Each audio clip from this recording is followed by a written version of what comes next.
What's up, everybody? Welcome back to another episode of The Wiley Show. We are talking about where is Wendy Wham documentary. This is part two.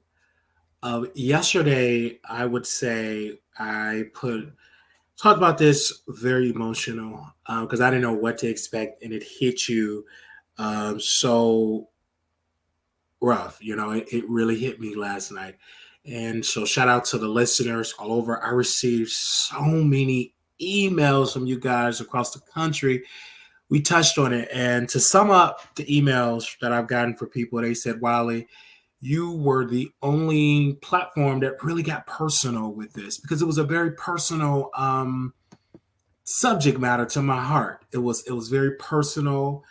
I could relate. It took me on a journey because at first I was like, damn, I don't want to see Wendy Williams like this. I don't want to see her like this. But I'm glad that it happened because it uncovered an epidemic, and uncovered it. And so people can see it and have conversation, and hopefully a sense of change could happen. So let's get into it. All right. Station, y'all head over to YouTube.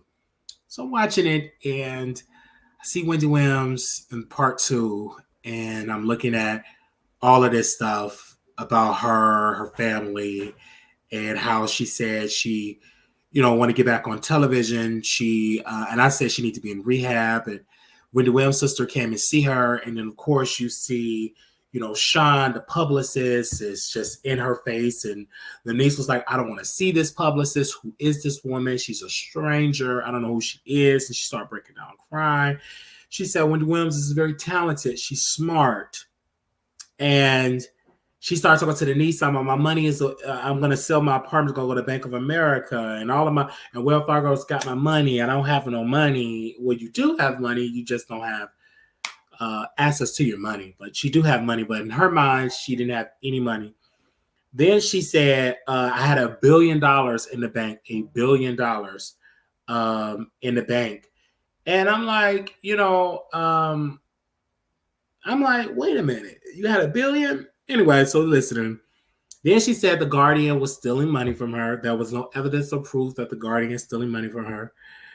She also talked about how, Sean, she's supposed to be the crisis manager, the publicist. She started out doing crisis, got hired on. And she said, I'm moving to a different apartment. I'm moving because of my legs, my epidemic, or her legs. And she's showing her feet, how it's all crumbled up, swiveled up. And I'm like, clearly she's to her health. And she kept showing her feet. Then she said, her niece said it's very jarring to see this. Her niece was like, I don't trust Sean, the publicist. Who is this woman? And she's fake. She don't.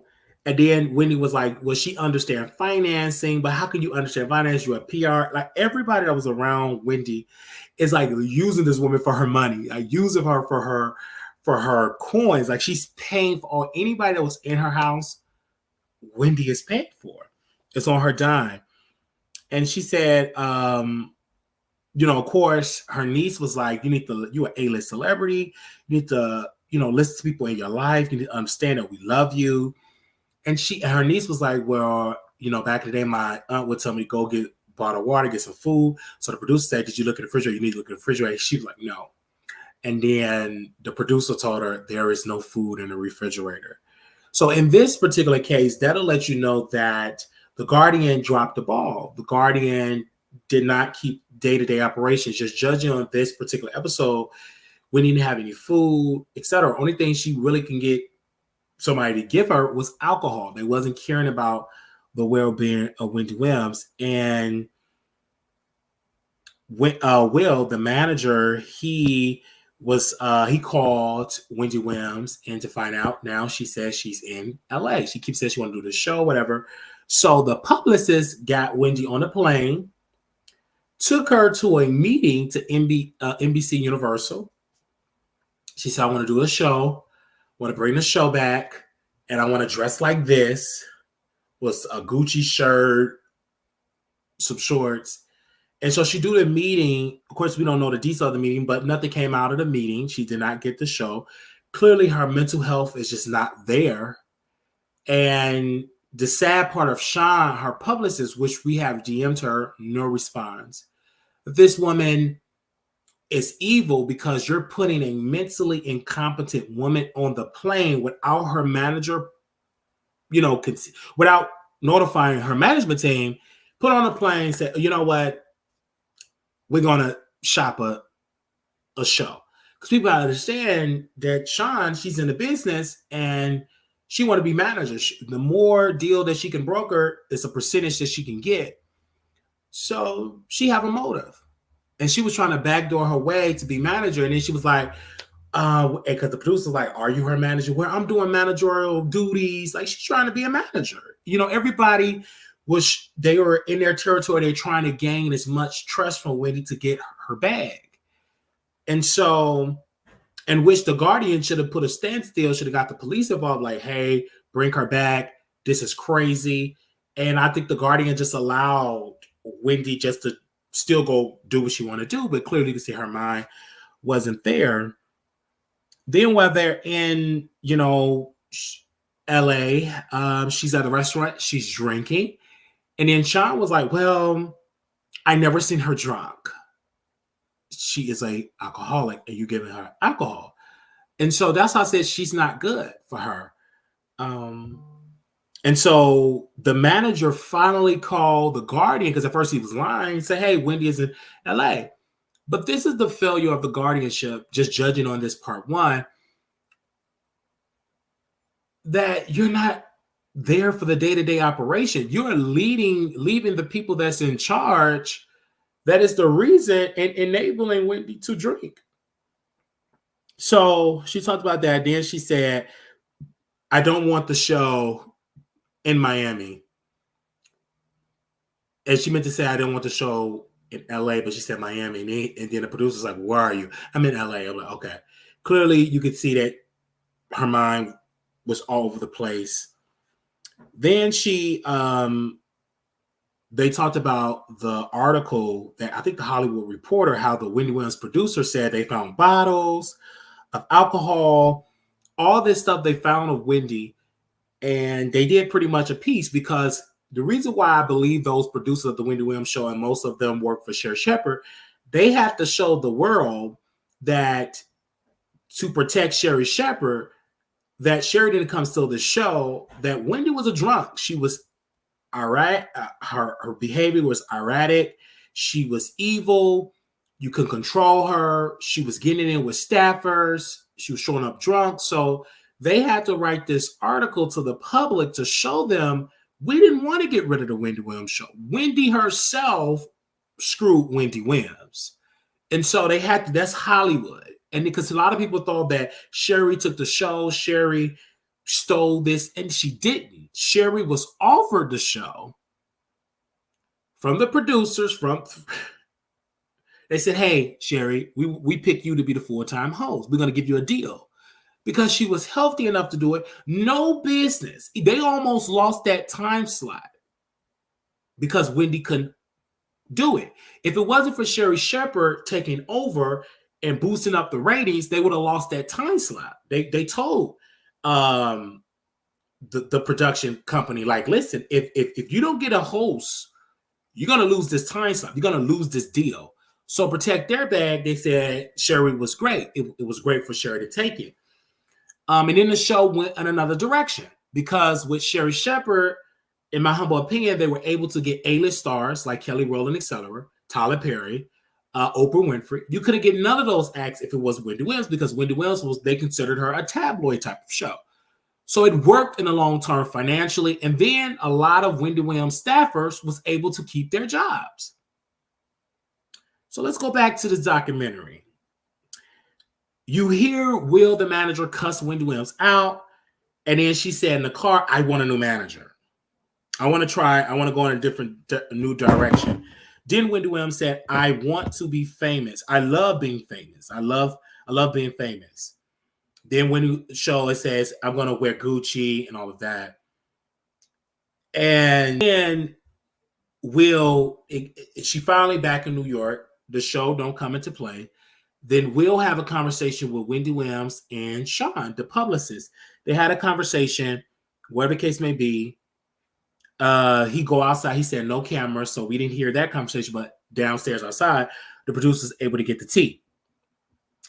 Then they go to she go to Florida to see her son. They show up 40 minutes late, and it was very confusing. You can tell that she lost weight. You could tell that she wasn't there mentally. It was just so sad. Before they was even to get to Miami, Wendy Williams lost, like, she was drunk. She was throwing up, and he was like, well, let's hope she sober up. So finally, when they get to Miami, he told, when they was on the plane, she wanted a drink. He was like, put Pepsi in it. Say it's a Pepsi vodka or something. And then when they went to the hotel, he said, don't bring no liquor to this room. Even if the president called, don't bring any liquor. So finally, you see Will finally standing up for Wendy Williams. At first, he wasn't. He was just an enabler. Then they there, and she's in Florida having a conversation with her son. Clearly not there. The son explained, like, she losing weight. Mentally, she's not there. Then she meet her father. And she said, oh, Dad, on Wednesday, I'm going to do my show. He said, well, today is Wednesday. Oh, okay. I'm going to do my show. It's going to be amazing. And, okay. Yes. Like, you can clearly say that she wasn't there. And she kept saying this show. And really sad. It's really sad. And then when you even get her to see, I believe, like, Black China was in an episode, you see her happy meeting Black China. So shout out to Black China for being there for Wendy. That was a very touchy moment. But when he took off her wig, she started showing her feet. She said, I'm Wendy Hunter, and my husband, he don't have any money. I'm divorced and all that. And it's just like, you could tell she wasn't there. It was just sad all around. It was so sad seeing Wendy just lose it that the producer said, okay, we just done taping. But they got enough footage. They said, we're done taping, and we're going to just stop taping her because she's just not in a good headspace. So then it gets to the sister. Finally, we was able to hear from the sister. The sister talk about that we could have been a guardian, etc. They talk about the son, and then the son was saying, well, about the money. He said, I never did anything without my mother's permission, but this is where me and the son just have a disagreement and a disconnect because your mother mentally wasn't there. You should have took a class about dementia, autism, etc. Your mother wasn't in the right position. Even if your mother even as a trained healthcare professional, if a resident were to give me her checkbook and say, I don't care, buy whatever you want to buy.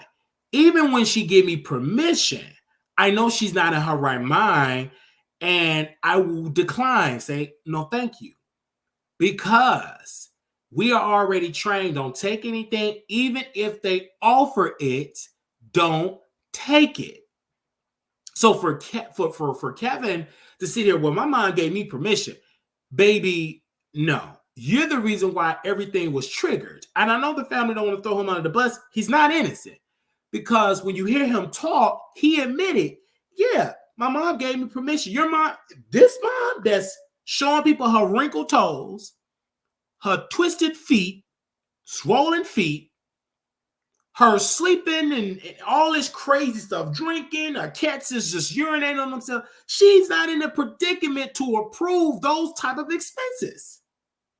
And then you're spending it on an American Express card. Of course it's going to send a red flag to Wells Fargo. How stupid can you be?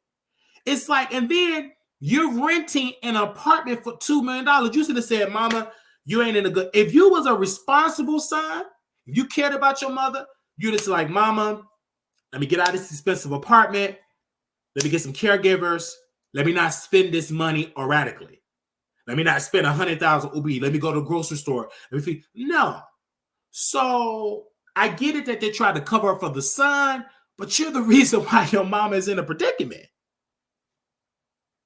You tried, you just wasn't fit for the position. Your Wendy Williams put the son, she should have put her niece that's more responsible and her sister that was more responsible. The son just wasn't responsible for that position.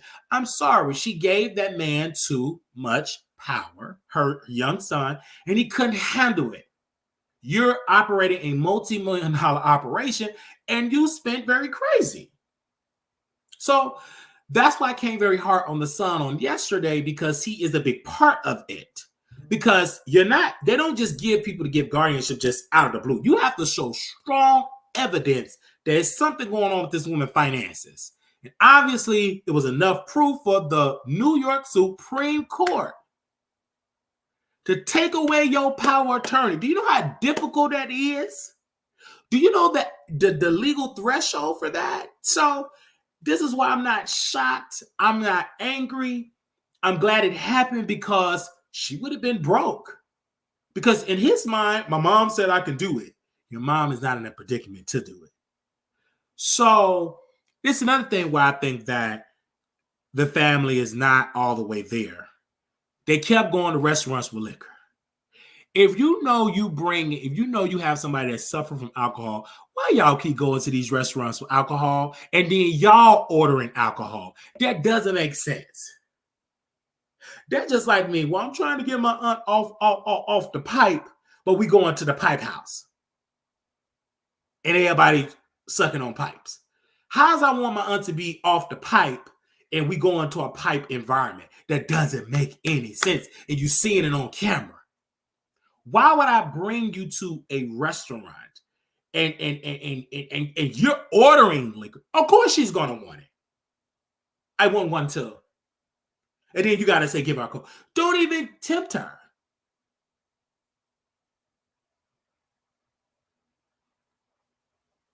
So when I saw this documentary, I'm not as emotional like I was yesterday. Yesterday, I was very emotional.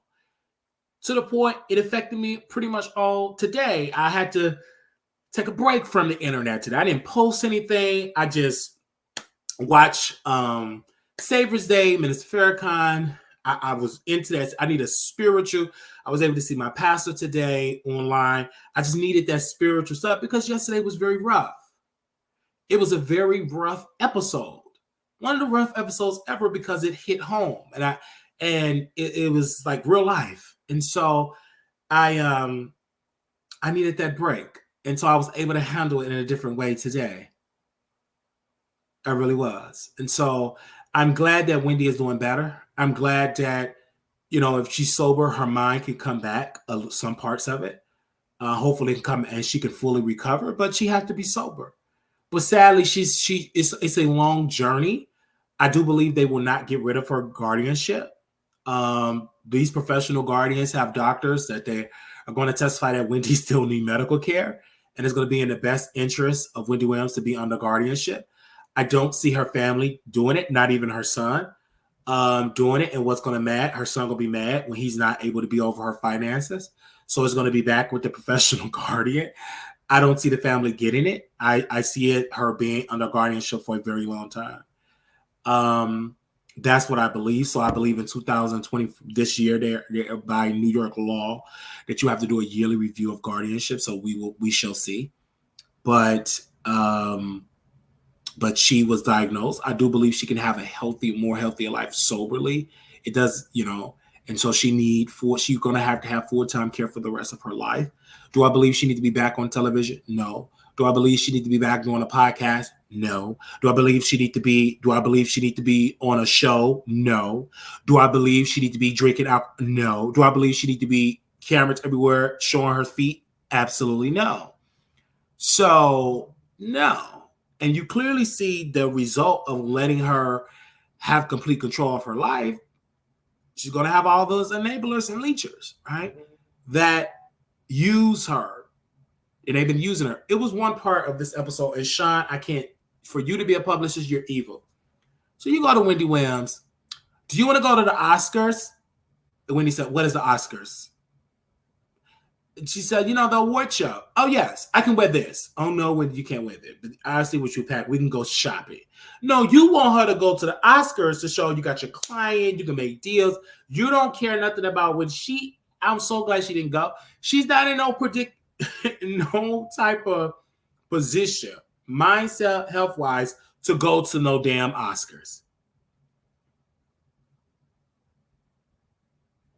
I had to laugh at that. What is the Oscars? I'm like, she said, what's that? I'm laughing because these people, y'all got to be, I don't think they're delusional. They know this woman is a drunk. They know she have lost their mind, but they're greed. This is how they pay their bills. And you didn't care. And then finally the manager, you stood up. But it was like, you didn't care. You didn't care. You just did not care. And that's why they do. They did it to Michael Jackson. These enablers to get around the talent, and they cut the family off. And usually they don't last long. It's sad. And so when I reached out to Sean via DM, no answer. You embarrass yourself. You didn't care. And you would never work on my team. Because I want my team to get me some help. Don't be so stupid. Allow me to go off a cliff and you right there guiding my hand off the cliff. You supposed to prevent me from going off the cliff. And they didn't care. None of her team and some of her family did, especially her son. They were all not right for Wendy. So I'm glad Wendy is in a facility. I'm glad she's getting the help that she need. And I'm glad that this was that it was broadcast all over the internet, that we all was able to see this documentary. Everybody was able to see it. It created so much conversation. I was checking the comments. I was reading my emails. Everybody was talking about this documentary all over. Everybody. And folks were shocked at what they saw. They were shocked. Somebody said, throw everyone away at this point. Her shine is in hiding. What's her background? I feel like anybody that was around, regardless of their background, no manager that's there, the main expert of jury, should be a manager. No, I didn't agree with that because I'm like, how do you go or being a person that she's picking out her watches and necklaces, etc., and you becoming a manager? What is your qualifications for being a manager? And God is able to do miracles, but you can't expect to continue to get a miracle and you still want to drink. Sorry. It's sad, but I'm glad the truth is out now. She's going to get the type of care now, absolutely, and I'm glad. I hope that she's able to get the help. But we saw this documentary, and her brother, she was like, "Oh, hey, Kevin." Her brother is Tommy, and Tommy looked like, "Oh, my sister mine is gone," because he was in denial. He didn't think that his sister mine was gone. A lot of them was in denial. I've been in rooms where family, grandma got dementia, and they were fighting. They didn't want their loved ones. I've been in rooms where families didn't want their loved ones in a memory care unit. They feel like their mom is still got it until something extreme happened, and then they finally wake up. But I've been in places that it's hard for the family to know that that their loved one have declined in their memory. And I can notice the things like some days. So I will go visit my grandmother. She have her good days. She have her bad. And many people denied it. And then people was like, oh, okay. Sometimes she gets out of her memory and then sometimes she'll snap back. I was like, yeah. And, the church people that say, oh, that's just the devil. Oh. Or it could be, she ins and out of her memory. I remember I will be sitting with my grandma. And mind you, she never drank alcohol, but you could tell that she'd be out of her memory sometimes. She'll be talking about her house that she'd been sold. Oh, hey, yeah, I'm at my house and I'm be right here. You know that house. You know I'm right there. And then she had talked about that house and like, grandmother, you sold it. When did I sell mine? I didn't sell no. Why would I do something like that? And she'd just be on her mind. And then some days she'd snap out of it. Um, and this is when I knew. Well, I've been knew it, but when I start seeing her cuss, and I said, "Well, grandma didn't cuss," and that's when I knew. My trainer, I was like, "Oh, yeah, that's one of the signs of it when they start cussing." I've never heard my grandmother cuss in her life, but now she have those days, and I remember I went there and I told them, I said, "Well, she had to be clean. She gets very irritated in the morning, and I know she say a lot of mean stuff. I've witnessed her very agitated, and the reason why I'm able to deal with it because I've dealt with that in my career where you'll be just as sweet, then the next day or later that day be cussing. So it's a very challenging thing, and not just for just regular aging and or regular people that have memory loss or etc. But if you are drinking and you're younger, that's got to be even rough. You know, it got to be really rough because already when you drink alcohol without having dementia, you say things that you typically probably would not say when you're sober. But now you add on that you have already lost a piece of your mind and you're drinking. That's just like mixing ammonia and bleach. It do not mix at all. Because Wendy needed a sober house. Like even my grandmother, she needed a facility. She needed better care. But nevertheless, it's very sad to see it. But I think it's great for the culture. Hopefully, it will create conversations about guardianship. Most people don't know about it, professional guardians, and most people don't know that exists. But it do exist. It's people that know about guardianships and that have clients. Have about 15, 20 people. I will never forget watching this movie called Caregiver. That is real. There is a certain thing called professional guardians. And their whole sole purpose is being there, controlling that person day-to-day operation, have full control of that person's finances. Full control.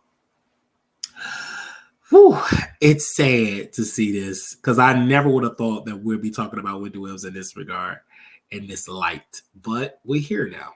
All right. So I don't know if anybody want to call in. This wasn't going to be a long, lengthy video because part one was just draining. Part two was sad, but part one was just, it really did something. So, do y'all feel like Wendy Williams will bounce back? I'm wondering your thoughts. If anybody ever had a family member to go through this, they lost memory. Someone left a comment and they said their grandparents battled with alcoholism. And one particular person wrote a comment. They said they never was a great grandmother to me. I said, wow. And I saw so many comments and emails with people saying, my father or my mother or my brother. I've seen so many messages like, oh, you know how you do a show? And now I know how Oprah feel like when she get emails and about a show. And I'm starting to get that now. More and more now of an email of how a show touched their life or how and it's good. That's like a good feeling. So I got those messages and I want to say thank you to those that viewed and came through and viewed part one. It was an awesome episode and I wish more of it. But I also, while I was talking about this subject, I got an email. Not an email, a DM, and I responded to Claudia from TJF. I responded to Claudia about President Trump. And me and her were going back and forth in the DM. And she said, well, I said, I only love Donald Trump for his immigration policy. And we were just going back and forth about Donald Trump. It's quite interesting that when I was messaging her. I said, let's put this on camera. Let's put this on let's put this on TGIF and let's have this dialogue. And I didn't back down. I wasn't intimidated by her political views. I stood my ground. So we went back and forth on a DM. So that was quite interesting to see. I was not expecting it. I'm like, wait, Claudia responded? I'm like, okay. She responded to us. So we definitely had that conversation. The movie is called I Care a Lot. It's truly happening. That's true. The devil is a double cross. So Wendy had to pay back, and he's cashing in on her money. She wanted the fame. It cost her. Wow. That is your thoughts on that. She used to work for Trump on The Apprentice. Wow. Everybody have something to say about it. Like, I was not like, when I was reading Twitter, I'm like, man, and it was trending. Everybody was like talking about Wendy Williams. Even Sherri, I'm so glad she didn't discuss it, and that's her integrity. Like, she not laughing about it. Privately, I know she's just talking about it, but I'm glad they're not making it a topic of the show. I'm glad, because that's just like you're kicking a woman when she's down. Like, I can really say, like, she's not doing that. Because when I look at the emails and I look at the messages, I'm so glad. And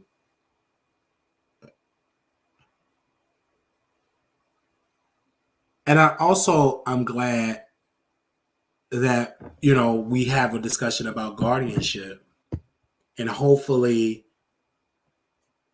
Wendy I personally believe she needs to be in a facility because she got money, but she do need to be with 24/7 care. And that's a lot. I think people say they want to do guardianship. That's a full-time job. That's how you have to be on staff. You have to have a salary because that's a full-time job. It's not easy. I can't watch an episode of Sherri. She isn't funny. If Sherri would have said something publicly, it would have made her look bad. Yes, that's why she didn't say anything. And people was like trying to trash her and whatever. And that's what people don't understand the business. Like, no, like Sherri have a boss. Everybody thinks she's like Oprah Winfrey. No, Oprah had a beautiful deal. It's not too many black hosts, not even white hosts, had that Oprah type of deal. Oprah had a deal where she owned everything. She licensed it back to the network. Most of these shows now don't get those type of deals. They get a deal, they get a production deal, they get a salary. That's it. They don't own it. If they leave the show, they own it. Like Steve Harvey, he couldn't even take the Steve Harvey show, the name. He didn't own it. I believe the producers, I believe, own that. And that's why when he tried to bring it back, I think he had to call it Steve TV or something like that. So, but he tried to get that Oprah deal, like a deal where he owned everything and then licensed it to the network. They didn't give it to him. But Oprah was blessed. Oprah had great lawyers. She was able to get it, and she owned everything. And then she licensed it back, and she was able to license to the network. And most of these other hosts don't get that type of deal. And Wendy did not have that deal. Wendy couldn't take the Wendy Williams show. She didn't own the YouTube channel. It all was the network. And I think so it was all the network. So, yeah. And I think they deleted the channel. Yeah. I believe she deleted the channel. So it is what it is. And I know people say, well, she should be with her family. She was. And they were spending money. If her ex-husband was in her life, there wouldn't have been a guardianship. He may have been good husband based on the information presented, but he protected her. She made a checkerboard chess, but that was her decision. I think that no woman wants to stay with a man that have children. I mean, it's no. And then she would have to spend a lot of money on child support. It was a good business decision. People have to forget. So, he wanted to be with another woman, and I think her sister was very real. Her sister was right there. And when Wendy got on the phone with her sister, she didn't share what was going on. She said, no, I'm going to just keep that private. Whatever that Wendy was sharing with her sister, her sister didn't share it to the cameras. And that's why I loved that about her sister. Yeah. And her ex-husband, he played a bad role. You know, he should have never cheated. But he have always been cheating. But Wendy said, if he get a baby, I'm going to leave him. And she left. And it was so much. You had the pandemic, you have your mother passing, and your husband, he cheated with a baby. Boom, boom, boom, boom. That was so much stuff that Wendy had. And her health was failing. So she had a lot going on for herself. A lot. Yeah, she had a lot.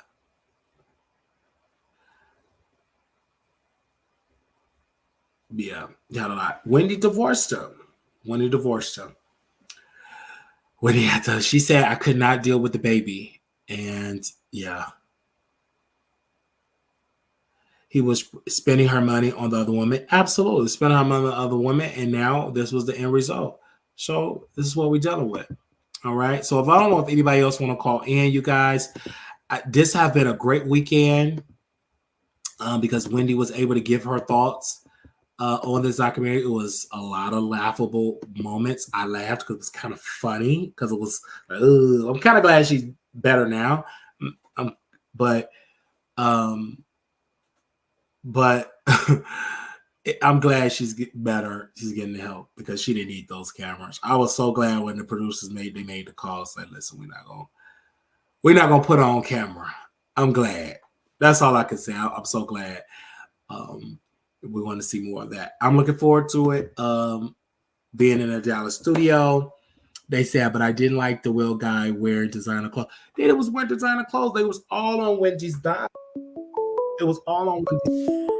All on her time. Hey, you live on the Wiley Show. Yes, hello. I wanted to comment on Wendy Williams. Yes, ma'am. Yes. So first, I want to just give a perspective that even though Wendy Williams was married to Kevin for a very long time, I think she knew a lot more. She knew a lot about him, and she accepted it. And I think we have to make her responsible for her own choices. Not only that, did it ever cross anybody's mind or your mind that perhaps the reason why she was divorced him is that she was pushed to divorce him to move him out the way so they can have the control?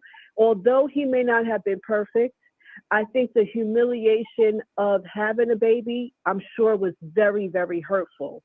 However, all of this that they were doing, even though he wasn't perfect, this wouldn't be happening to her. I think perhaps they coerced her to say it would look bad if you stayed with him if he had a baby. And they wanted him out the way so they can do exactly what they're doing. Mm-hmm. Which is watching her destroy herself. And another perspective is, although he may have been bad, nobody knows what it was like to live with her because her habit is her habit. And living with an alcoholic is not fun for no one. And she had this alcoholism issue for a very long time. And so we don't know what it was like being married to her, living with her. It was a disaster, if you know anything. If you see what we see now, it was a disaster. And then sometimes you could see she was able to cover it so much because you had people that was able to shield it, and eventually it just came out. It came out, and clearly you see that it harmed Wendy in the long run because at the end of the day, she was a grown woman. No one forced her to drink. She made that decision. A social thing became a habit, and that habit almost took her out. Yeah, it's really, really, really, it's really, really sad to watch anybody, regardless whether you're a celebrity or not, to end up being on top and watching their demise right before your very eyes. And I don't really see her getting any better, and mainly because she doesn't seem to want to stop drinking. Now, she may have a fighting chance if she stopped drinking, But if she doesn't want to stop drinking and have a desire in her heart, not even with the handlers, I don't foresee her life ever changing. And that's the saddest part, that she doesn't even have, even in a good moments. Because I had a grandmother who had dementia, and the only thing she remembered was anything from her past. She didn't remember anything from the present, really. She only remembered the people who were around her on a regular basis. If you weren't there on a regular basis, she didn't know who you were. But it's really sad, and I hope the main thing that people really get from this, if nothing else, is that you have to really be careful what you ask for and what the price you're willing really to pay for fame and for money. It's not all that it's cracked up to be. And like they say, what don't come out in the wash comes out in the rinse. And although we didn't know what was going on at the time, you're seeing what was really going on beforehand. And now she has no way of hiding it or controlling it. So that's all I really wanted to say. And I just want to say I enjoy your show. I love your perspective. Even if I don't agree, I like that you talk about a lot of different things. And especially when you share your own personal stories, you show your humanity and not just being a person who that just talks trash about a lot of things. You keep your humanity in your show, and I respect that. Thank you so very much. This is yet very sad. And it's kind of ironic when her first episode was her talking about her addiction, about Wendy Houston and relating to that, and to see yet another public figure go through this. Do you see the downfall? It's like Wendy Houston. We saw the downfall of her addiction, and it ended bad. It ended bad for her, and she's no longer with us. And I don't want that for Wendy. But you know what, that's what addiction does. Yeah. Any addiction does. It has you disillusioned that you don't even see yourself spiraling. You can't even see yourself. I mean, look at Prince. We don't know the behind the scenes. Like, there may be conspiracy theories about Prince, but just still, like, and we didn't even know, like, he did that because remember he had got sick on the plane, right. And they say he was hiding this addiction. It's like it's so many people, because you got to understand, the more, I believe Biggie said it, the more money, the more problems. You have so many leads. And then a lot of times people come in the lifestyle, like Wendy Houston, we all assumed that she was into drugs because of her husband. But then her brother came out on Oprah, said, no, I introduced Wendy Houston to drugs. I'm like, oh, it shocked me, because the public said it was Bobby's.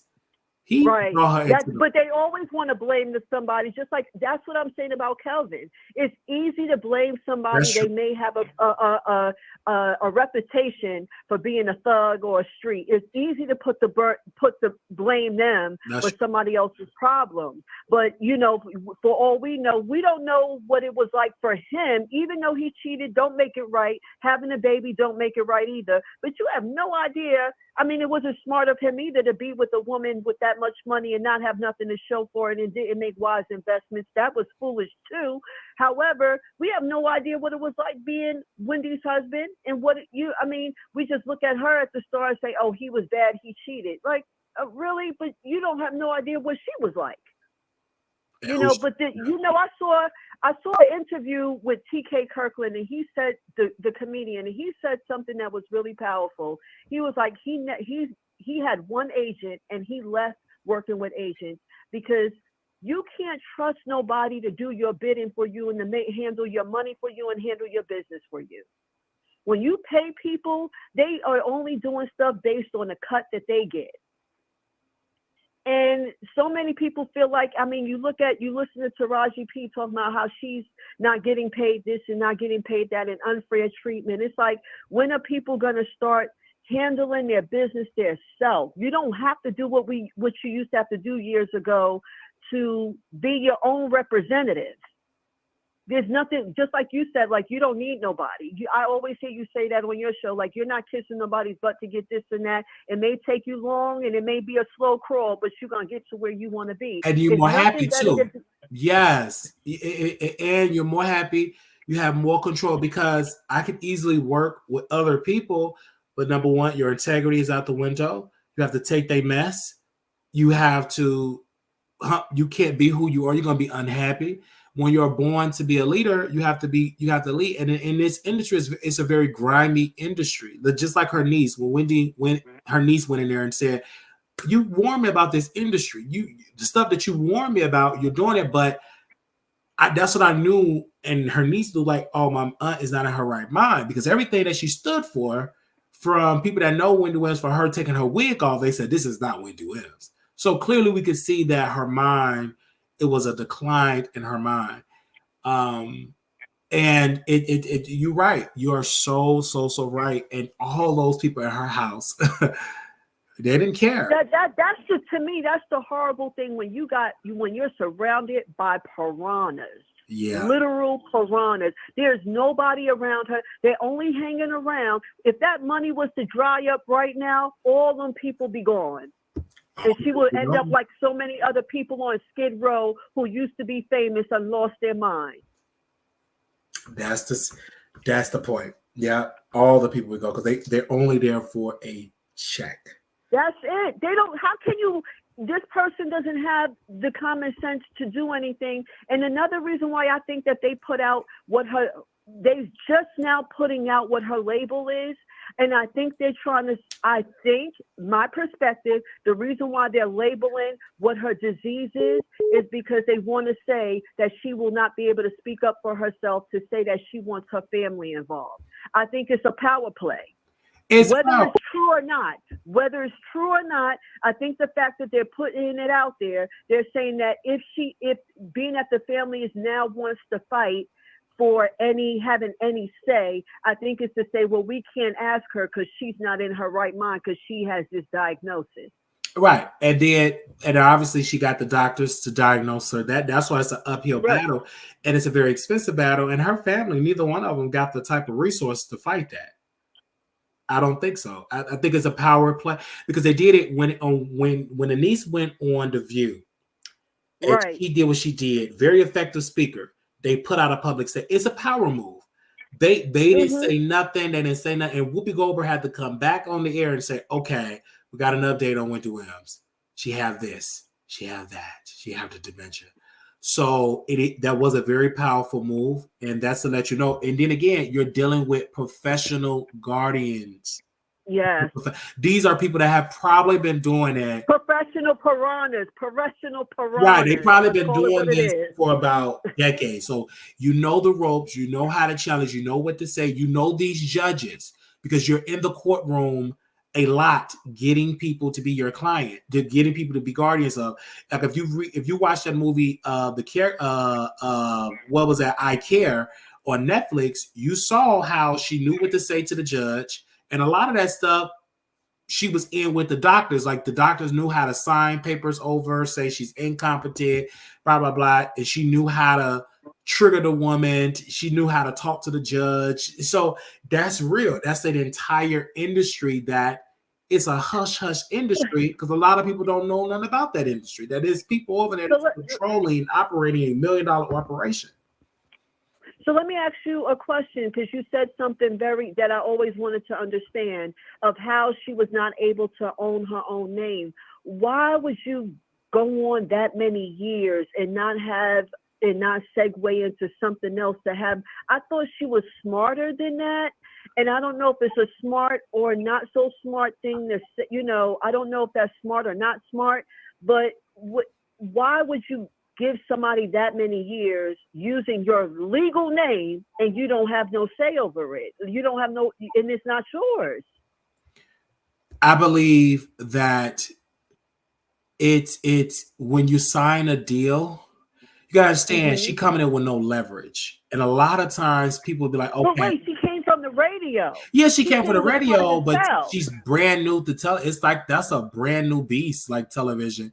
And then for like Steve Harvey, you could be in the business and be like, okay, now I think I got enough leverage, but it could backfire because he stood up and said, hey, I want to own my show.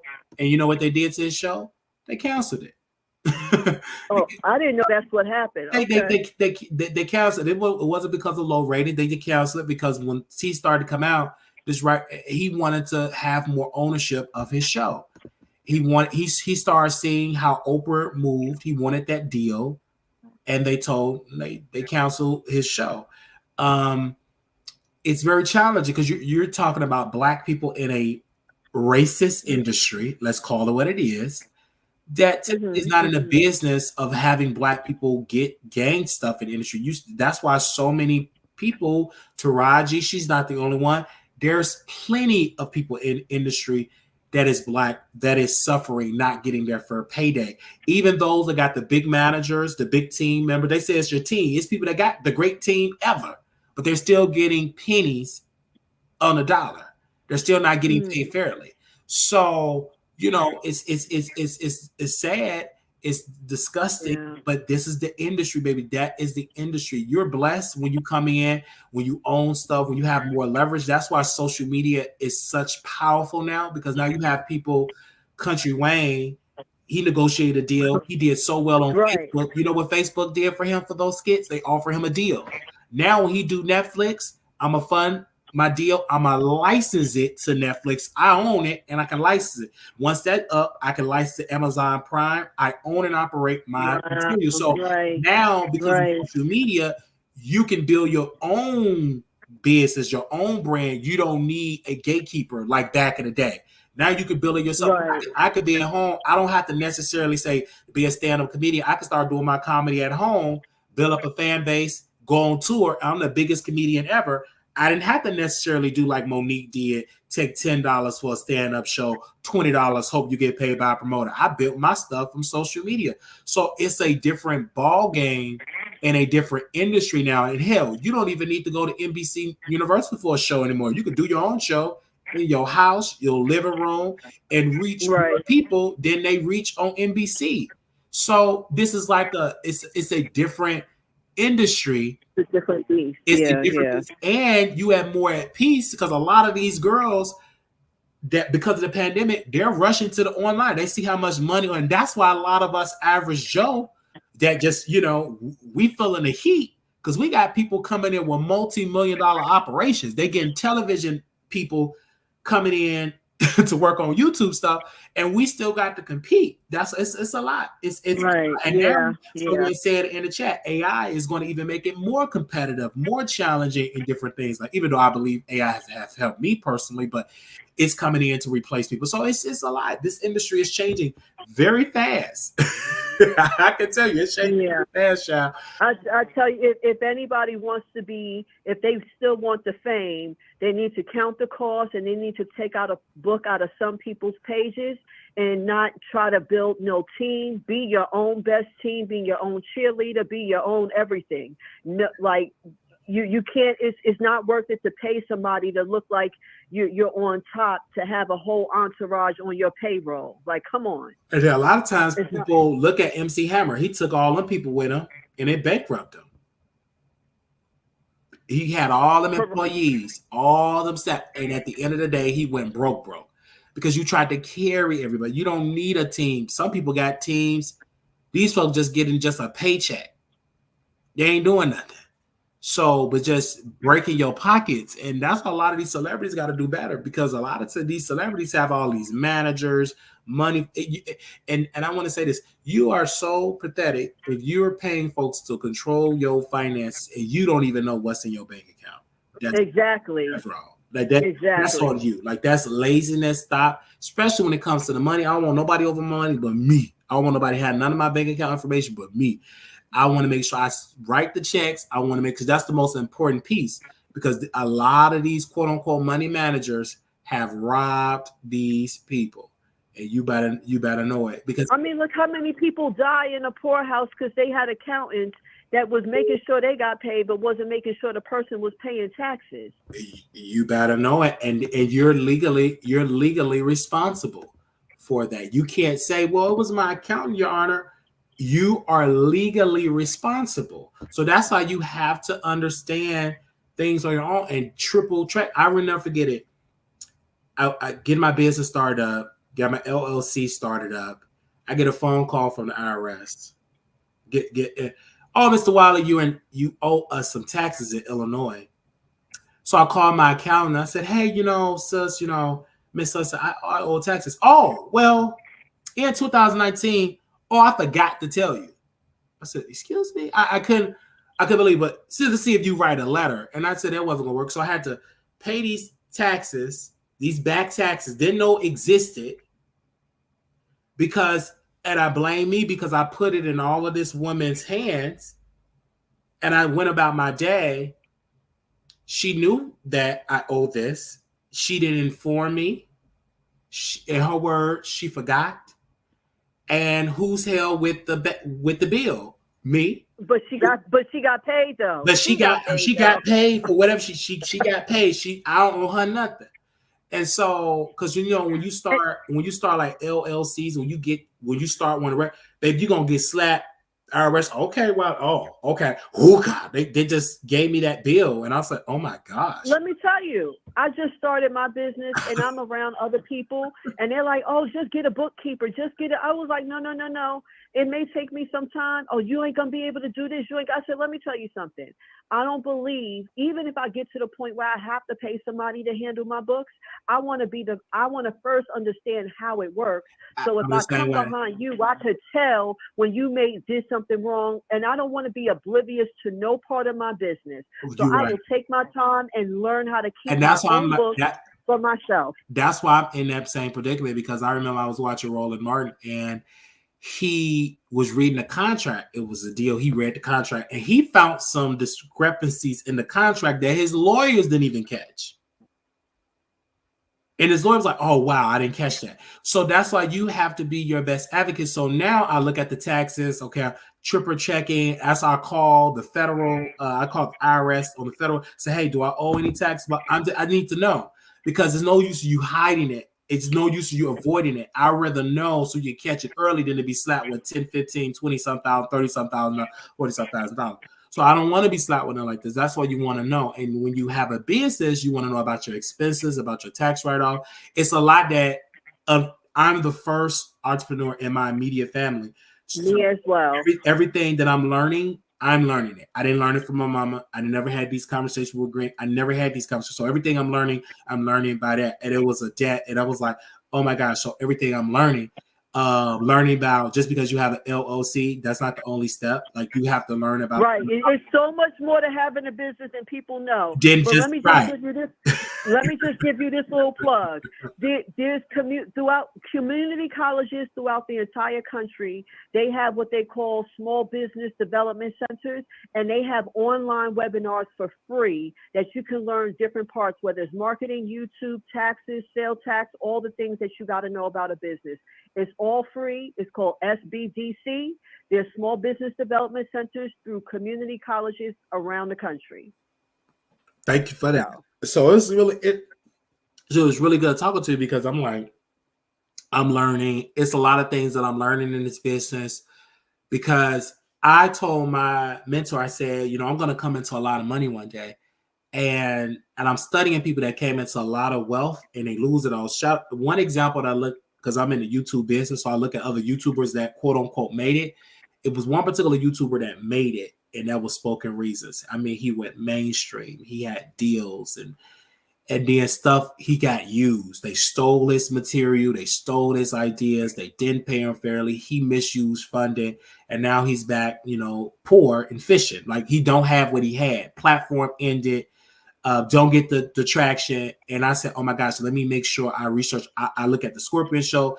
They had a deal on the table. They got misused. A lot of people stole their likeness. So I was like, okay, let me avoid that. And this is why I'm so skeptical of having a celebrity come co-sign you, because sometimes those celebrities come over to your platform just to steal what you got going on.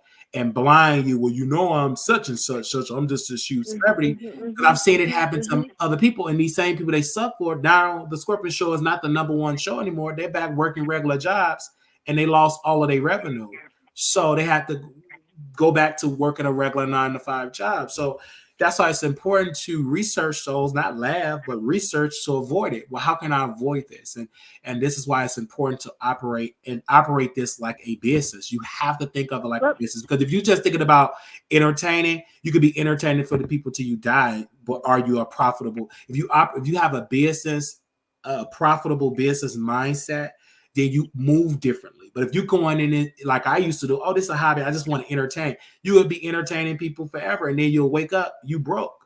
But you're a good entertainer, but you're a bad businessman. So I don't want to be that bad.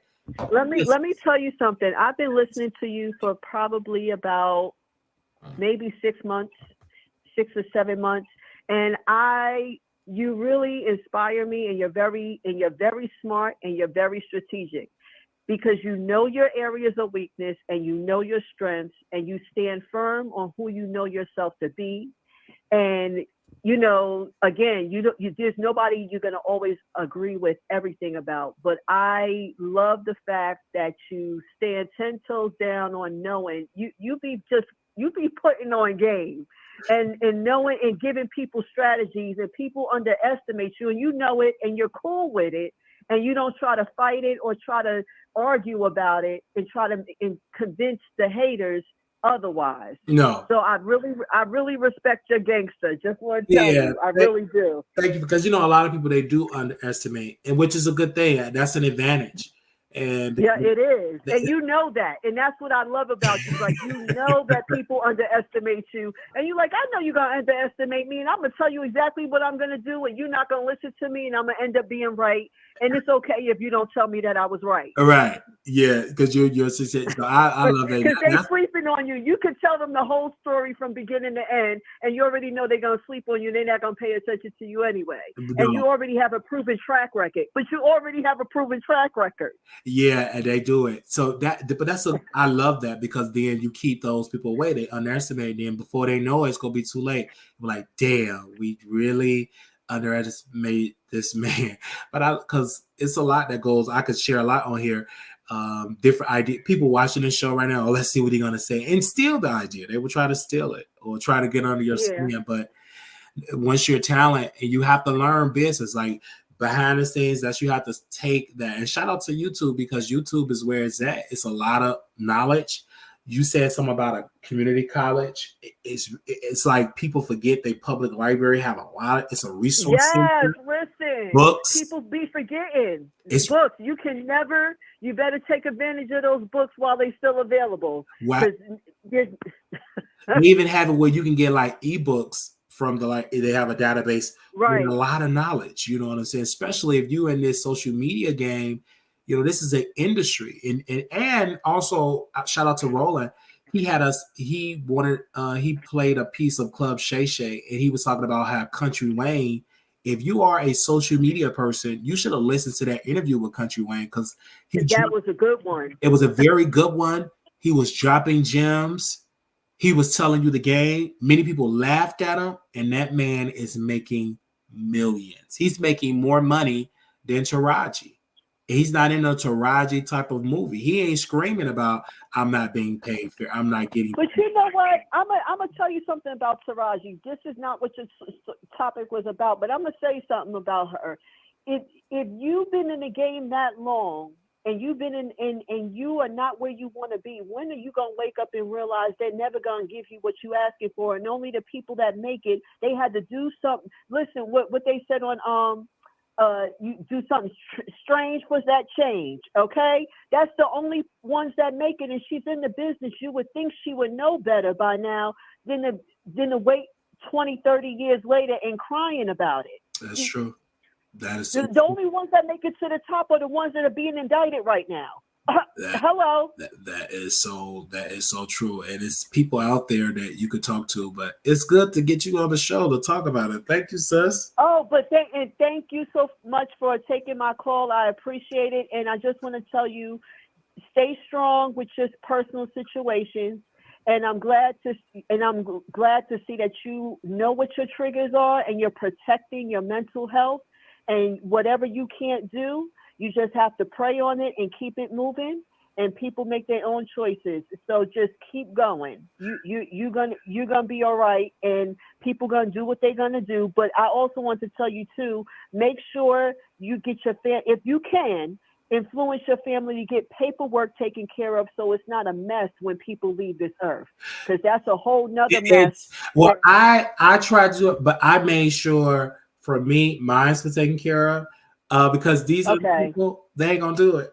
I made sure mine's was taken care of because number one, I have a audience, so if something, Lord forbid, were to happen to me, a lot of people comment about it, and I don't want it to be, we need to put a GoFundMe. It will be embarrassing for the family. And I have that much sense to know, like, I don't want my family to get dragged actually for a GoFundMe. So all of that paperwork is in order because I've interviewed people on this show. It was one particular young man was on the show, and he said he was in a hospital. I texted him, whatever. I knew he was in a hospital. He declined. He died. And his family had to get a GoFundMe. So we had to help raise money for him. He knew he was about to die. He hurried up and got a policy, but due to the fact that it's a certain amount of time that you had to be on the policy for them to cash it out. So it wasn't enough to bury him. And that was like my lesson. And they dragged this man. And the funny thing about it, what people were dragging him, because he was making fun of people that had to get a GoFundMe. He made fun of people about the GoFundMe account. And he got sick. This guy, I would say, he started out when the Shade Room first started out. He would be like Funny Marco. This guy would have been on television. He was on his way. And he died. And he was on the last interview he did was on my show. And that was my lesson. I'm like, Wally, okay, you better make sure your paperwork is in order, because you don't know when you're going to get that phone call. Or you don't know you don't want to leave your family with a mess, especially when you have a business, a show. You know, what if this show start accumulating hundreds of millions of dollars? Who's going to control that? Like Kevin Samuels, that platform was worth a lot of money, and that family could have still been eating very well because somebody could have still been in that position. They could have hired and outsourced a person to still run that show. And that family could have still been making a lot of money off that. They could have sold the channel to a corporation for about millions. They probably could have sold, especially when he first passed away. But you got to make sure your paperwork is in order, because you never know. You never know. You sure don't. And people think it's no joke. I'm sure you experience what it's like when people die, how all the piranhas come out and all the hate and the claws and everything comes out. And it gets to be very nasty. It could be very, especially if that paperwork is out of order. It could be a disaster. And like I tell people all the time, for folks that are married or divorced or not divorced, in their mind they think they said, but they still got that marriage license. That's a disaster because they're coming in with a paperwork, and technically by law that person's still your husband. So they can come in and take everything. I've dealt with people. I had a next door neighbor. She was sleeping with the guy. We all thought they were married. I really thought they'd been together for decades. He never got married to her. When he died, guess who got everything? His children. And they kicked her out. They evicted her. You see, people think ride or die chick means something. They talk about the paper is a legal construct. You call it whatever you want. It's called power. It's power, and it's by law. And it was sad that they kicked this woman out of the house. She's been there for decades. But now, as when I got older, I'm like, damn, you should have got those stuff in order. It all went to that daughter, and that daughter. I remember the day they moved in, they kicked her out, and they said her name is not Mrs. Hill, and they would say that, and she had to go. I saw when the moving truck came. And they came and got her and moved out, and she died from a broken heart. The house that she loved, the family took over, and they took everything. They kicked her out. It was a beautiful house. That was the most beautiful house on the block. And of course, they lost it due to taxes. That's to be expected. I've seen many families lose it to taxes because the house is paid off for, but you still have to pay taxes. But they lost it due to taxes then. that's the end of that story. But that taught me a lesson to take care of your business, because if you don't, if you love your loved ones, you want to take care of that. You want to make sure your business. Or I've seen families, particularly the white families that I've took care of, their business in order. It was this one Japanese family my grandma took care of. She had everything in writing. She had my grandmother in charge of it. She make sure everything was distributed. My grandma didn't get nothing but raggedy TVs. I read the will, and I couldn't believe the lady that you could leave money to her building. This lady left about $3 million to the building that she lived in, and she left the temple, because she was Buddhist. She left them about $15 million. I didn't even know the woman had that much money. And it's the ones you least expect. It's the ones you least expect. Everybody who got money don't dress. They don't wear their money. They don't wear their money. She had money that her mother left her, 30 million. Like I said, woo. And then my grandma said, oh yeah, they had plenty of money. They had plenty of money. Own companies. I didn't know this woman had it. She just looked like she was just a regular. I thought she was on Social Security. I was like, yeah. And I was so angry when I read the paperwork, because she only left my grandmother those raggedy TVs. And I'm like, oh my gosh. I didn't know this woman had all this money. And I said, why? And I told the Lord, why is she leaving it to the temple? Well, she really loved the temple. She really didn't want to go to no temple. She was in the house. Anyway, it should have went to us. We a temple. We Buddha. We whatever. Give it to us. Anyway, I just couldn't believe it. I couldn't believe it. Like that woman, I just couldn't. I said, but why would she leave it? I never understood why would she leave it to the senior citizen place. That place is worth millions, right? She left them a couple of $1 million, left it to the place. Yes, she did. I read with my own two eyes, and I was so amazed that you could have everything in order like that. Because I never seen something like that in my life. And I said, wow, I couldn't believe it. Oh my gosh. And so, yeah. But thank you, man. But I just want to tell you, stay strong and just hang in there and do what's best for you. Protect your mental health at all costs. Amen to that. Thank you, ma'am. Thank you for calling in. All right, you're welcome. All right. That's a trust fund, baby. Yes, like she had a lot of money. A lot. My grandmother could have been wealthy. And a lot of those wealthy families didn't want to do that. They did not, even though they were sweet, they were still racist. And they were still evil, because they knew we're not going to transfer this wealth to the Black community. Like the Black community could have been even more wealthy. Individuals could have been out of poverty, but they gave it to someone else. My grandma told me it was one lady gave it to the nursing home that she was at before she gave it to her. That's how prejudiced she was. Like she loved getting taken care of, but she left it to the nursing home. Could have left it to my grandmother, but she left it to the nursing home. I've had many different stories about it, and I was like, yikes. Anybody else want to call in? 972-674-9462. Hello, you live on air. Hello. Hey, welcome. Well, I think your point that you just made is really good. I think just like racism, just like the trauma from racism can be passed down to Black families, so can the way of thinking, strategic way of thinking, in order to be superior over another race, is passed down in terms of white supremacy. So I think what you said concerning your grandmother working for that lady and them not thinking to leave her nothing but old televisions, because they didn't want to help get her ahead. That's true, and I think, and I know that now. I didn't understand it then.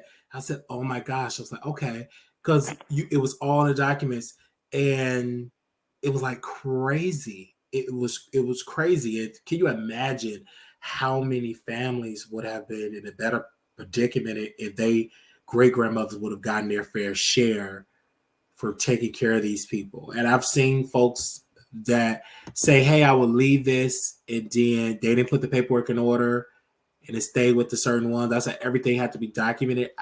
I know that now, because you got to have everything in the right paperwork, because if you don't, your wishes will not be honored. Your wishes can't be honored if you put everything in the right paperwork. I've seen people, I've have worked with some people. They didn't have no insurance. The body would just have to stay at the nursing home, and they would just have to take it, remove it. I don't know where it went, but because ain't no funeral home gonna come pick up nobody if they ain't got no check. They gotta get paid. This is a business. So it is a way of thinking, though, in It, terms of white supremacy. You facts. can kind of take that over to what you're saying, what we're discussing about the Wendy Williams ordeal. I think that whatever she went through as a celebrity, whether it be a Michael Jackson, a For Prince, or sure. whomever, there's a way they've handled black entertainers. There's a price. They're always going to raise the bar. I think when they saw what Oprah was able to do, they didn't mind allowing Oprah to be a gatekeeper, and they do. They have certain black people they have in place to be certain gatekeepers to encourage other black people to come in and to do whatever and be pawns and do things for less. I think when it came to this thing with Wendy Williams, I think that just like anything else, you know, it's been a whole thing, been a thing that's been said in Hollywood. Whatever problem you got, whether it be drugs, whether they will get you whatever you want as long as you keep making them money. So the fact that we're seeing other people do this to Wendy live is really not new. It's nothing new about that. And I do think, though, Wendy, now this is very interesting that all of her money happens to be in one place. That's quite interesting. That's quite telling too. Usually, I would think with as what she has, it might be distributed, whether it be in stocks, bonds, whatever the case may be, but it would be distributed in a diverse way. In this case, I wonder if Wendy, when she was telling us what she was going through with her family, with her brother and different things like that, and remember when her son, in terms of going to school, maybe not graduating, going through something with drugs himself and had to get some help. I wonder if Wendy felt when she maybe had an idea that something may have not been right. She, per HIPAA laws, that was confidential information in terms of her medical care. If she did make some sort of decision herself, being that she may have felt she didn't have anybody to trust. Mm, And it was a way to protect something. Because otherwise, if this thing with Wells Fargo was not in place, she would have nothing. She would have absolutely no job. And not only that, the people, when they asked her about that $10,000 or $15,000, they asked, they said, well, how is she able to have this if she has no access to her money? And he said, well, we got a separate account. In other words, money that they're making off of her, they can use that. And that's probably what she's using, the money that they're making off of her. But they don't have access to the money that she already had previously, which means that her wealth can still be maintained. But I think you were right when you called out the son in this, because there's this thing where they said that the mistress was actually, when the son had the drug issue, she was there on the retreat instead of, well, not a retreat, but when they went to Dr. Sabi's, I think some kind of treatment center he had, where it says that they took the son to get some help. And so somehow or another, there was some closeness that he already had with the mistress. So who's to say that if you look a little bit harder, that little Kevin was not giving whatever to his father or helping that situation? The reason that's why his expenses might have been whatever it was. It's somehow or another, Wendy, whatever trauma she suffered as a child, even though she became successful, she did not get the mental help that she needed. And whatever that was, it allowed her to be attracted to somebody like Kevin. And even though we consider him as a protector, he might have helped her go to work, but in a way, it's kind of like somebody, quote unquote, pimping someone. mm, I'm working you, I'm letting you do whatever it is so I can keep my lifestyle and I can do what I want. And meanwhile, I'm going to go out here knowing that you've been traumatized, knowing what you do that nobody else sees, knowing that you drink and whatever else I'm keeping the public and the private. I'm going to go ahead and add to your trauma. Have this child on you, knowing it can break you. So when she fell out on television, they said that he almost didn't even want to get anybody, but he already knew what this was. So I'm not so sure that he really kept her in line. I think that she just loved him. She loved whatever more than she loved herself. And if you ask me, I think Wendy is such great grief now that she doesn't care if she dies. I think she doesn't put down the bottle because she can't stand to feel the pain. She's hurting. And even though she said a lot of things, and a lot of people say, well, remember what she said about Whitney, remember what she said about this, you know what, I yes, people people reap what they sow, but it hurts watching this woman go through this. Because you know what? You don't wish this on your worst enemy.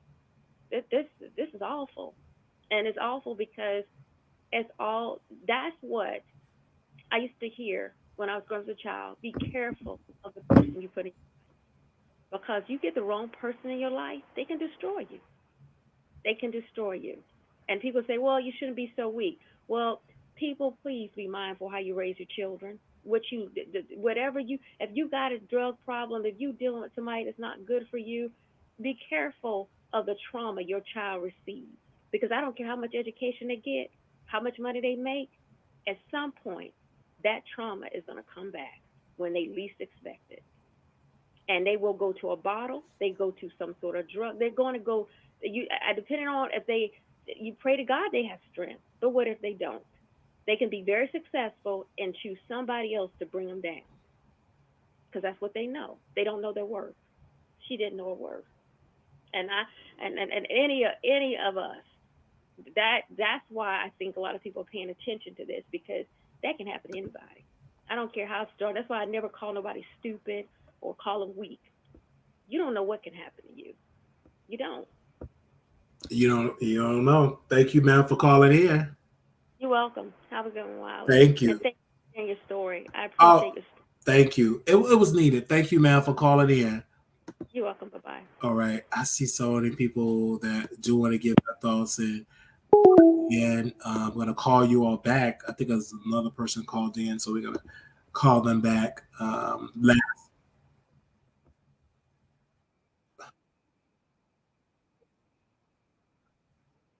Wiley.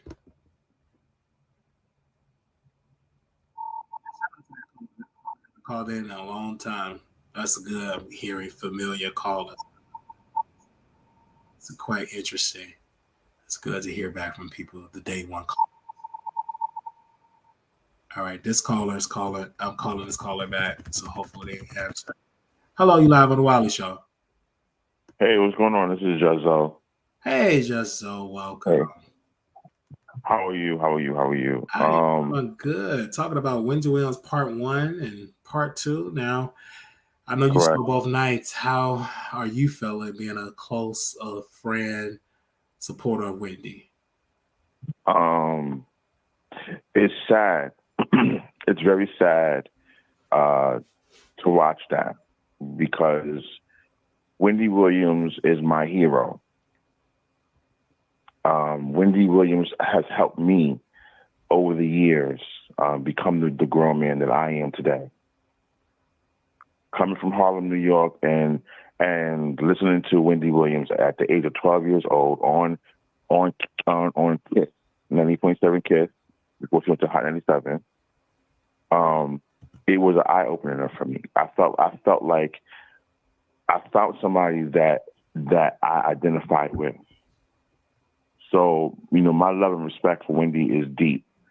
And to be able to be around her, be allowed to be around her and be allowed to be amongst her people, when she had the radio, when she had the TV show, that was a great honor for me. With that being said, I've seen a lot of things. And her niece, Alex, was on point. People have been stealing from Wendy from the moment that Wendy Williams show started. From the moment that show started, people were stealing from Wendy. People have gotten fired from that show because they was caught stealing. A lot of stuff was done under Wendy's nose that she didn't even know about, because other people was trying to, how they have,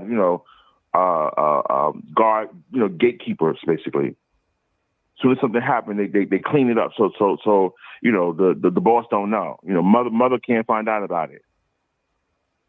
So I'm not surprised at what's going on. Like far as like people stealing money and all the allegations, I'm not surprised about that, because I'm not gonna say I witnessed it. I didn't see nobody stealing anything, but I've heard about these allegations for years, and I'm I'm sad. Also, I feel that Wendy was drugged. I believe that in 2017, when she had collapsed on Halloween, I believe that was the moment that was the start of the downward spiral. And I believe Wendy was drugged, honestly speaking. There's a lot of people out there that did not like Wendy. And when I say a lot of people, I mean as far as Hollywood, gatekeepers. They did not like Wendy because Wendy exposed a lot of them. They didn't like that show. That show had a hard time getting guests. That's why we've seen the same guests on that show over and over and over again, because she couldn't get no guests, because Hollywood did not approve of that show. It gained much success, from the viewers, the Wendy watchers, but behind the scenes, Hollywood didn't like that show. So I honestly speak, I really do think that she was drugged, honestly speaking. And it was just a slow process. I think certain people knew about it and they hurried up and they jumped ship before, excuse my expression, but before ish hit the fan, people jumped ship. And I honestly think that's what happened.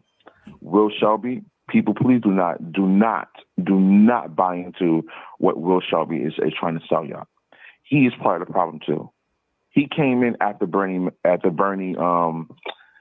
forget Bernie's last name, but he came in after Wendy's old manager, Bernie, mm-hmm. who Wendy said he stole money from her.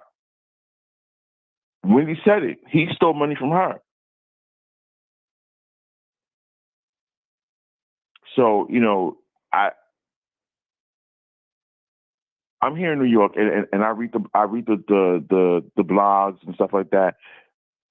Will Shelby was taking Wendy to strip clubs. Will Shelby was taking Wendy to fancy restaurants and things of that nature, and allowing her to drink.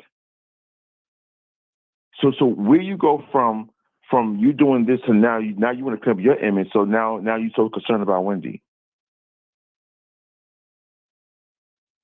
And that's why Wendy spazzed on him quite a few times. That wasn't just about dementia. Wendy knows what's going on with her.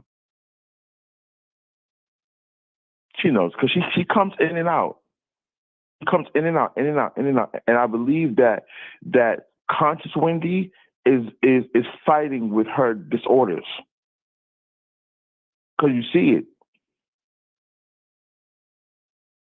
So, I hope that when they do the guardianship review, that they give, allow her sister to be the guardian, allow her sister or her son, or allow both of them, allow the sister and the son to be joint guardians. Allow them to be guardians, because she needs to be with her family. She's happy with her family. She wants to be with her family. Let her go with her family.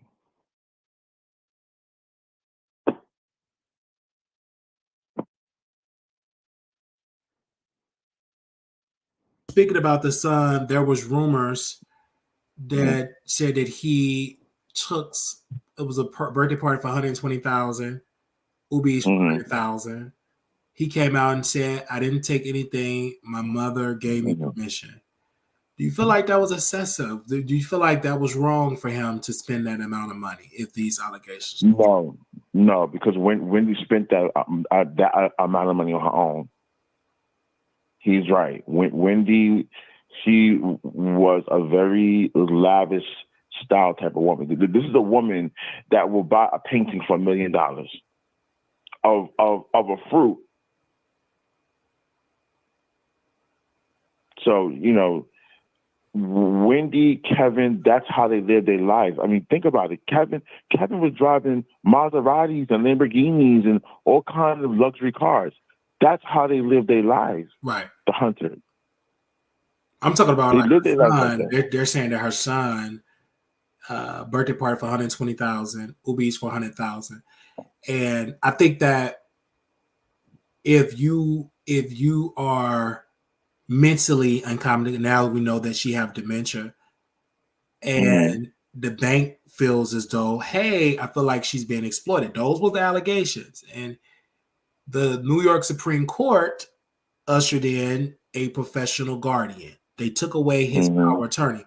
So obviously, if they're taking that away, he's part of the problem here, whether we want to admit it or not, because Wendy, as clearly you could say, she's not in the right position to agree to something like that. You can tell in this documentary, she's not in let me stop you real quick. That's how Wendy treated her son.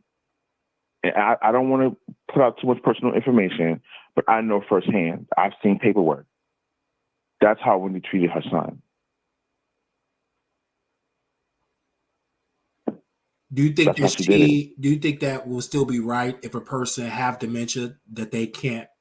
You still want to honor that request? Well, at the time we didn't know that she. At the time, we didn't know that she had dementia at that time. Right, because as now at the concert, and now at the Conservative or the Guardian now we know like it was some issues. Obviously, it was so much spending that the bank said, "Oh my gosh, this is a red flag." So here's what I picked up on. First of all, Sean Zanotti was introduced to Wendy by the bank, by Lori Schillinger. And she wiggled her way in and became Wendy's publicist / manager or whatever, and got close into Wendy. She, to me, was an opportunist, and she was stealing money. That's how, to me, that's what I got. Even her own niece said the same thing. And then let's take it out of it. The courts, just whatever evidence she had, obviously the courts agreed that it was some stuff going on with her finances because they took it away. If it was nothing illegal or everything was up and up, her son would still be the power to obviously took it away from my understanding because they saw a lot of lavish spending. And no, I don't think that it was about him. I think that there were other people that was doing the lavish spending, and they just used him as a scapegoat. How would they? The thing is that still make him incompetent because if you're the power of attorney, you have the power, correct? Aren't you in? Right. That's a lot of power. That means you go to the bank, you can go on the account, and that means if they were able to still do this under you, you're just not the right man for the job. Because but if I think, you know what I'm saying? Obviously, that was a lot of spending. but if I stand corrected, her son was not the power of attorney at that time when he had the birthday party. He was her healthcare proxy and her power of attorney. She gave it all to him. She gave him two things: the healthcare proxy, and she gave him power of attorney because. Right. She gave him that. Now I'm hearing that it was some rumors going on about the bank, and she hurried up and made him power of attorney. Wherever the case may be, he did get power of attorney. Yeah, that I do know. And then they took it away because obviously they saw some fraud going on. They saw a lot of spending than usual. Not saying because if this was the case, if she was always spending like that, it wouldn't raise a red flag. But if you coming in using a card coming from, let's just say you're spending about $80,000 a month to like 300, 400,000, that is a red flag. So what I could tell you is that he did have his own card, and she did put money on his card. So he had his own Amex card. I can tell you that because I know this for firsthand. He had his own Amex card, and she used to put money on his card, for his own expenses. And she put a lot of money on his card. And some would argue, obviously, they took it away. Mentally, she's incompetent. And she could be abused. I could be working, just if you're wealthy, I'm your caregiver. You could be, I'm going to put all this money on your card. Yeah, you could do it. But if someone find out, but wait a minute, this is kind of suspicious. obviously she's not there. She didn't know the location. She kept saying she's gonna get her show back. She kept saying this is a podcast. She called her brother a Right. son name, so clearly she ain't in a predicament, even if she say yes, because her mind is not But the there. part, And that's why I'm hard on the son, because he's not stupid. He went to college. He can complete a right. sentence. He knew his mother. I believe, whether he want to admit it or not, I believe he took advantage of his mother as well. And that's just a truth that we ain't willing to accept, because that's her son. But I do believe he was a part of the problem, and he effed up. And I believe the family know it, because that's why the sister didn't say, well, I take guardian, because it was offered to her at first. Right. And then they said, you know what? This gonna be too many problems. We're gonna give it to an outsider. So you can tell, and that aunt didn't want to throw her nephew under the bus. But if she wanted to be honest, she'd be like, he was doing wrong. He was spending lavishes. He got evicted out of his $2 million apartment. I believe that when he found out that his mother was incompetent, that obviously it ain't there, baby, you need to cut back expenses, because again, them checks gonna dwindle. Eventually, the account gonna go to zero. She don't have Right. unlimited funds. So if the bank didn't step in, she would have been broke. I don't think, honestly speaking, I don't think that he did anything wrong. I'm just going to be honest with you. Because if your mother gives you a certain lifestyle to live, that's what you're used to. Right. That's what you know of. Right. So you're going to continue to live that type of lifestyle. She was even in the docuseries, she was giving him things. Even in the docuseries, she said, all my money is going to my son. I make my money to my son. Right. For my son. And then she also says she's gonna get a show back, and she's gonna wear that Gucci shirt. Right. So obviously, exactly. I get it. She gave him a lifestyle, yes. But now we're dealing with a different reality that now we got to make sure that she's not taken advantage of now, because she's not in her right position. And she's just not. And this is why DJ Booth, I'm happy he left, because he saw a lot of that evil. I don't think he could handle it. I'm gonna tell you something. I'm gonna tell you something real quick about DJ Booth. DJ Booth could not really speak too much on that series because they made him sign an NDA. Of course. Deborah Mercury made him. I got a phone call when that whole incident happened. When DJ Booth found her in the house and nobody wanted to take her to a hospital, and DJ Booth had to call Kevin and Big Kevin and told Big Kevin what was going on. Matter of fact, Big Kevin told me that himself. What happened? And he saw it. And when all that happened, and DJ Booth got back to the studio, like the next, I think that Monday or something like that, or the next day, they made him sign an NDA. When he signed that NDA, he got fired. Because he was privy to information and things that was going on with Wendy that he can clearly tell. So to shut his mouth, they made him sign an NDA. That's why he didn't really talk too much.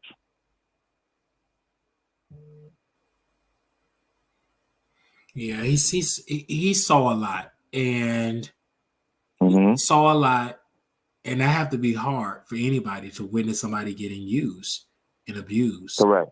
And taken advantage of. Everybody had an interest, and it's sad that it took years for Wendy to get the help, because it took years, because you saw her sleeping in a store, you saw her showing her feet, you saw her say, I don't live here, well, where's my house? And the guy was like, well, you grew up, you should know. Like, you could clearly say she wasn't there. Right. I didn't like the fact they kept bringing her to restaurants that still serve alcohol, and they still buying alcohol. I think her son and nephew bought alcohol, and she said, well, I want one of those. Like, it just was bad all the way. What I saw on camera, I could just imagine what went on behind it, because what went on camera, you still saw the manipulation, you saw the using her all around. That's just when the camera's on. I could just imagine when the cameras was off. And Will Shelby told on himself, because he said that he opened up a separate bank account. He did. To put money in for Wendy. He did. Now, to my knowledge, anytime the courts appoint a conservator over somebody's finances, whatever money that they generate or that they make, it has to go into that bank account. You have to go to the That, control. Yeah, it was being sneaky, and that was wrong because we still right, don't know how, exactly. yeah. And you saw how careless she was with the money. She didn't even put it in the bank. She can't put it in the bank. He didn't put it in the bank. Right, She's not in the right mindset to put it in the bank. So right. she could even state when you started seeing her house was dirty, filthy, the cast was filthy, no food or refrigerator, you could clearly tell that she wasn't in her right mind. She could not do her day-to-day Mm-hmm. operations anymore. She clearly is incompetent. And of Correct. course, got it right, but at the end of the time, the guardian that they picked was slow to the thing. They allow her enablers to be still in wrong. They should have came in and said, you know what? My first order of business as a guardian, the police gonna show up. We're gonna clean this house. We're gonna put the apartment on the market. We're gonna put her in a Exactly. facility. We got to get her out of this environment. But what they allowed is keep her same manager, keep this PR. Y'all can take her to LA. I couldn't understand it because if she Mm-hmm. can't do her financial operation, you control the money. She can't control her daily living. So Mm-hmm. obviously the person, the guardian, wasn't involved in the day-to-day operation like they're supposed to, and yet they're still Mm-hmm. getting paid at the end of the day. They're still getting Right. paid, regardless if they participate in the process or not. And then, so I'm glad that whoever finally that guardian woke up and said, okay, let's put her in a facility. And as we can tell Mm-hmm. by her sister, that the sister even said she sound like the old Wendy because she's sober Right. Yeah. and she's out of that chaotic environment. Mm-hmm. Right. As we're talking, a lot of stuff is coming back to me. That has been told to me over the years and stuff. And before the whole guardianship thing happened, before Wendy really started to spiral down, I remember someone was reporting back to me and telling me that when she first got that penthouse, that penthouse was like a party house. That penthouse, it was nothing but a bunch of hood boogers in that house, popping bottles, drinking, chilling, doing all of that in that house. Mm. And when the guardianship came in, the guardianship cleaned all of that out. Mm. Wow. Mm-hmm. Thank you for sharing that. Yeah. For sharing that. It was something. My last question would be: do you think Wendy Williams will come back? No. You think that's it for Wendy? No. We can forget the idea of Wendy Williams being back on TV. She's a liability now. No network is going to pick her up because she's a liability. So yeah, she's no. Maybe radio, maybe, but Wendy Williams is not the Wendy Williams that we all remember, and she will never be that person ever again. Would she get healthier? Would she get better? Yeah, but she's not going to be 100%. She's not going to be the Wendy Williams that we all met through the years. This is a different Wendy Williams.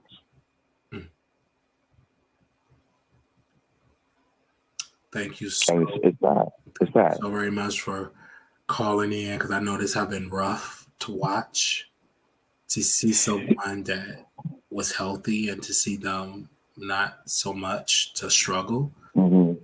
And you witness it like the entire world witnessed it, for people that know Wendy personally. Don Lemon said something wrong because Wendy would never agree to be shown without a wig. You said the same thing. That's the same thing, yes. He said when Wendy would come to my house and take her wig off, we couldn't take any pictures. So that's why he knew just for that she would never agree to do this. Yes. That's a fact. Anyone that's been around Wendy and knows Wendy took her wig off in two places: her house and in her office. Those are the only two places that you can catch Wendy without her wig on. And the only people that was in those areas were people that she truly loved and cared about dearly. Mm. And those are people who was able to catch Wendy without her wig on.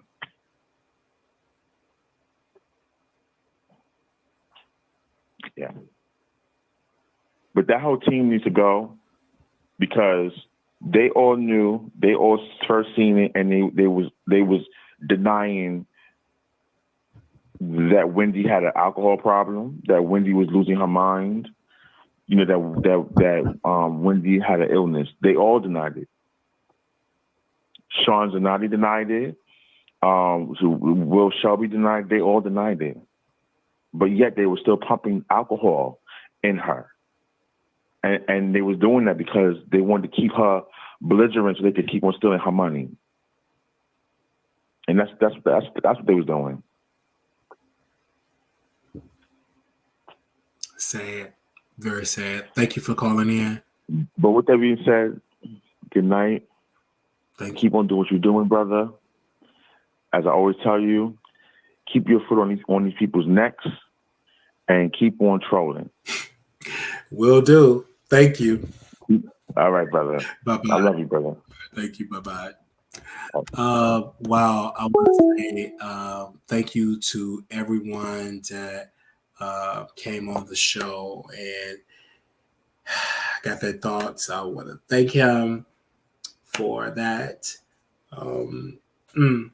Really good. We're going to bring this up to a close. Don't forget, we'll be in Vegas. Me and Couture Bay in April. We both will be in Vegas, April 26th to the 28th. I'm looking forward to it. It's going to be fun. And also, make sure y'all come through. WileyShowProduction@gmail.com. All right. Another episode that we did on the weekend. I can't believe we was live on this weekend. Usually on the weekends, that is kind of dry, but that was a great documentary. I was entertained all through. And yes, so we will see y'all again. Next time y'all see us, we'll be in Dallas, Texas.